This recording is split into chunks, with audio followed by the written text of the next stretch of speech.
Why wouldn't someone like yourself run for political office? You have all the money that you possibly need. You've accomplished a great deal, even though you are only 34. I know there's a lot of things that you possibly can do in the years ahead.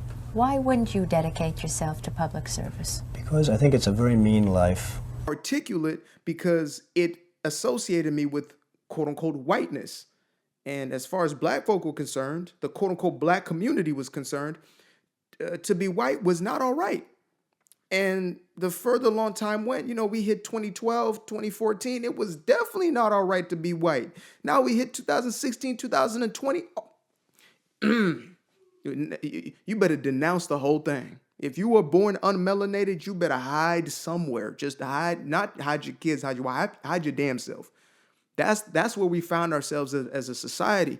And so, now that I found myself on the other side, because again, I already had conservative values throughout my life. So I didn't realize I was such until 2015 when I really started to question the system.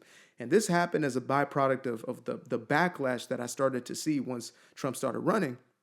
I saw so much backlash for a person who was so beloved by the media like weeks before. I was like, this guy, before he was nominated as a Republican candidate, was like a media darling. I mean, black folk love him. Everybody had a Trump reference in their song somewhere. The Mac Millers even had whole songs dedicated about the man. Like, this guy was solid gold. Mike Tyson was having fights at his spot. Whoopi Goldberg was doing shows, and now she's doing, the very opposite, slandering his name for a living, slander his name for a $7 million salary. But, I found myself in this place where I finally started to question. And the first thing that happened was when I was questioning in my inner circle, I was getting a lot of rejection, a lot of resistance. It's the first time I saw that, I thought this was kind of the side of acceptance. And, especially being a young black man, I was told that I was kind of the top of the pecking order when it came to kind of the leftist, right? Again, I was in a place like a Bay Area, so that definitely adds some context. The Bay Area is the hub of liberalism. It is the hub of the woke mentality. I think they actually breed wokies in the Bay Area. They're like churn them out like goddamn Campbell's chicken noodle soups. You know what I mean? I don't know why that was the first thing that came assembly line in my head. I just saw Campbell chicken noodle soups for some reason. I might be hungry for some chicken. Who knows? That's not a racial thing, by the way. Even white people eat chicken. I know y'all eat chicken. I seen y'all. But, again, to get to the point at hand is there's this belief that to be conservative is to be white, to be Republican is to be white. And that comes from not some coincidental accident, not a genuine affinity because, the value system of the quote unquote black community aligns with the Democratic Party, but instead it was socially engineered. Now, I'm not going to get too deep into this in this video. I'm actually writing an entire book about this, Escaping the Democratic Plantation. But there was a time in which 1964, Lyndon Baines Johnson takes over after JFK is assassinated. And Lyndon Baines Johnson was a known racist, but he was a little more hip than the rest of the racists around him, where he said, you know what? Instead of, scrutinizing these black people, why don't we just welcome them in and have them be lifelong voters? And so he voted in or legislated in the Civil Rights Act. In 1964, he signed the paperwork and was quoted as saying, we're going to have these Negroes voting Democrat for the next 60 years, right? And how did he do that? Well, he built allegiance through the programs that he essentially ushered in. So food stamps, you can thank LBJ. You can thank LBJ for, a lot of the child care services, et cetera, which look good on the surface, but in truth, they were used as a tool to keep black people hooked to the Democratic Party. So they built this allegiance. They propped themselves to be, the party for black folk and the ones that were essentially building our communities, when in truth, they were making us dependent or making black folks dependent upon them. That was their entire purpose. That was their entire agenda. That's all that was going on. On the surface, again, to look good. It's like somebody giving you $1 in your face, but taking $5 out your back pocket. That's what was going on. And so that the program had been instilled over years, even the program of, not having fathers in the household. We used to be some of the most wedded people. Black people in America were the most family-oriented individuals. Up to 85% of, households had a mother and a father. Think about that. To where in modern day, 75% single mothers or single parent households. That's insane. That's not an accident. That doesn't just happen. And we like to say, racism. Oh, it's slavery. But times were better before Jim Crow. Before 1965, we had 80 to 85% married households, and yet now we have 75% single households. That was by design. And so was this idea of it is white to be a conservative. It is, white to be a Republican, to have these types of ideologies. And so we never even looked into it. We just learned that they were the racist, not understanding that they were just the party who was not pandering to us. The left, this is something Angry Man, I believe Angry Man podcast or something. I got to give credit where credit is due. He talked about how the left was just the best at pandering to us. As simple as that. The left knew how to pander, just like they do now. Just like they do now. You saw in the 2024 election, when Kamala brought out all the celebrities, she brought out all the twerkers, she was pandering to the black community as they have always done. Unfortunately for us, unfortunately for them, it didn't work. And the juju, the magic is no longer magicking. Like, it doesn't have the same effect it once did. But there is still this devotion, this undying loyalty, to the point where black people will try to pull each other black onto, hello Freudian slip, they'll try to pull each other back onto the Democratic plantation. How dare you? I just made a TikTok off a video, or off of a comment, excuse me. Whew, your boy is hungry. I made a video off a comment of a guy saying, it's so unfortunate, when the oppressed don't understand that their oppressors are both sides and these people are not on your side. And I'm like, what is this dude talking about? Oppressed? Like, I live in America in 2024. I have a thing called a phone where I can sit in my room.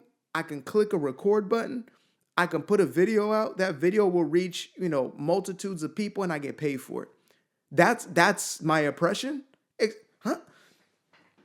Like, tell that to Martin Luther King was trying to get his message out. Tell him you're oppressed today. Oh, man, I'm so oppressed. That brother had to march for miles on miles. He had to go from destination to destination to reach the people. He didn't have Instagram Live. He didn't have, YouTube streaming. He didn't have any of that.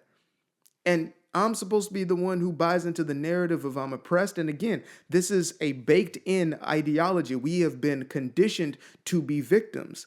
That's not a coincidence. Black folk have been conditioned to view themselves as oppressed and the white man as the oppressor. And it's not just any old white man, because you notice how they never talk about the white man on that side, right? Bill Clinton, a very white man, a pale man, but was seen as the first black president because he's on the right side, right? And he smoked a little weed or whatever. So those are the things that they attribute to us as black people, right? But then you see the white man over there. Oh, that white man over there is way worse. That one, he's the racist. We're for you. When in truth, it was actually an opposition. And we're now seeing that. And I believe it's the two-party system isn't even the same anymore. Like, the left has gone so far left, it left a lot of people behind, to where they have now shifted, conservative, because they just want a normal life, right? Just want to have their families and be able to take care of their families and, and enjoy a regular life. They don't want their daughters to worry about little boys being in the bathroom. Like, it's real simple stuff, straightforward stuff that we're looking for here. Simple things we've been doing for the last, God knows how long since we got here.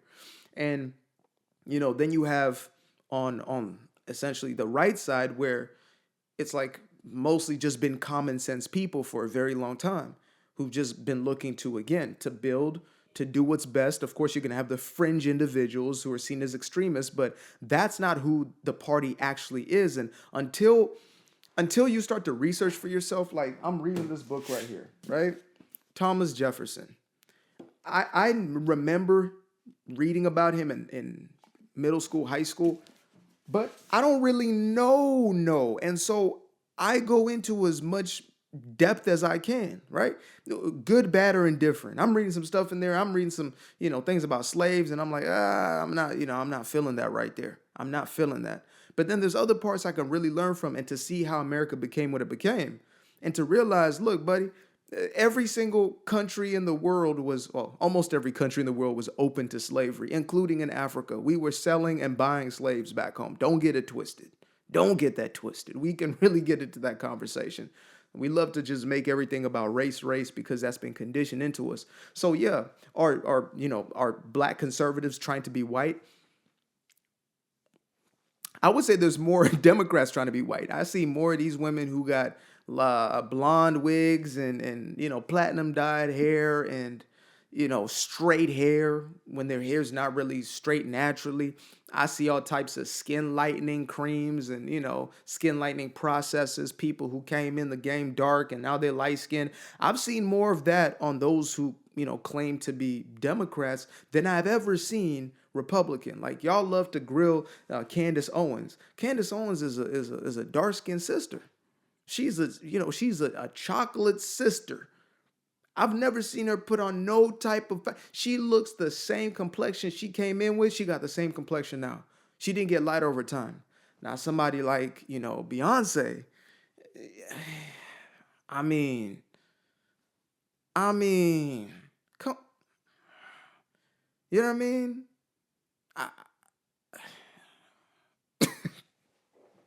So yeah. We don't give a damn about acceptance in the same way you guys do. If you were somebody on the other side, not you, but if there's somebody tuning in who is consider themselves a liberal, we don't do it because we want to be liked or accepted. We don't do it for external validation. We do it because we came to a rational conclusion as opposed to an emotionalized conclusion.